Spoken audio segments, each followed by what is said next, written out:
رمضان مبارک کے اندر ایک بہت بڑی رکاوٹ شاپنگ ہے۔ عمل میں رکاوٹیں جو 8 نمبر عنوان ہے یہ اسی کے تحت آ رہا ہے، لیکن میں نے الگ سے ذکر کیا ہے اس کی اہمیت کی وجہ سے۔ رمضان میں بہت اہم چیز ہے شاپنگ۔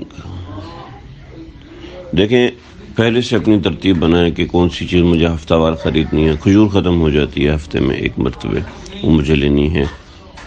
گھر میں سموسے بناتے ہیں تو سموسوں کا سامان لے کے آنا ہے، وہ ہفتے میں ایک بار لے کے آتے ہیں۔ گھر میں پکوڑے بناتے ہیں تو اس کا سامان لے کے آنا ہے، وہ ہفتے میں ایک بار لے کے آتے ہیں۔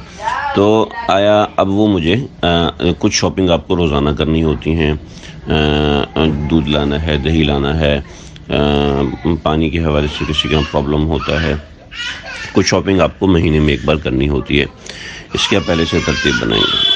رمضان کے مہینہ میں مجھے عید کی تیاری بھی کرنی ہے، بچوں کے عید کے کپڑے ہیں وہ لائے نہیں ہیں، شوہر کی ایسی پریشانی ہوگی یا بیوی بیمار ہو گئی تھی، اس نوعیت کی وجہ سے آپ کو رمضان میں جانا پڑتا ہے۔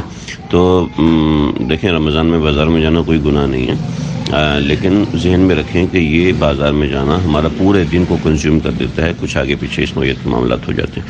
وہ لوگ جو کہ آتے ہی بازار میں ہیں تو ان کو بازار کے اندر رہنا، اپنے اوقات کو مینیج کرنا یہ بہت آسان ہو جائے گا اگر وہ پہلے سے اس کی تیاری کریں۔ تو رمضان میں ایک شاپنگ بہت بڑی رکاوٹ ہوتی ہے ہمارے سامنے۔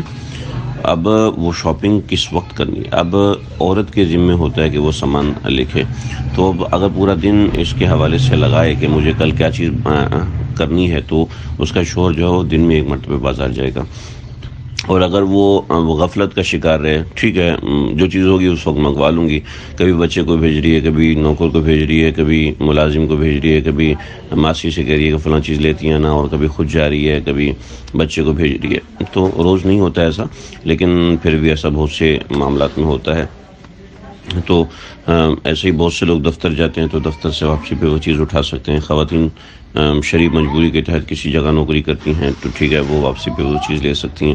اس نوعیت کے بہت سے سولوشن ہو سکتے ہیں، لیکن انسان پہلے سے اس کو ذہن میں رکھے کہ مجھے ایک لسٹ بنانی ہے، اور لسٹ بنانے کے بعد مجھے اس چیز کے حوالے سے شاپنگ کرنا ہوگی، تو وہ اپنی پہلے سے خود کو مینیج کرے، ورنہ یہ شاپنگ بہت بڑی رکاوٹ ہوتی ہے رمضان کے اندر، رمضان کے راستے کے اندر، رمضان کے اعمال کے اندر۔ تو اس کا بڑا خیال رکھنے کی ضرورت ہے۔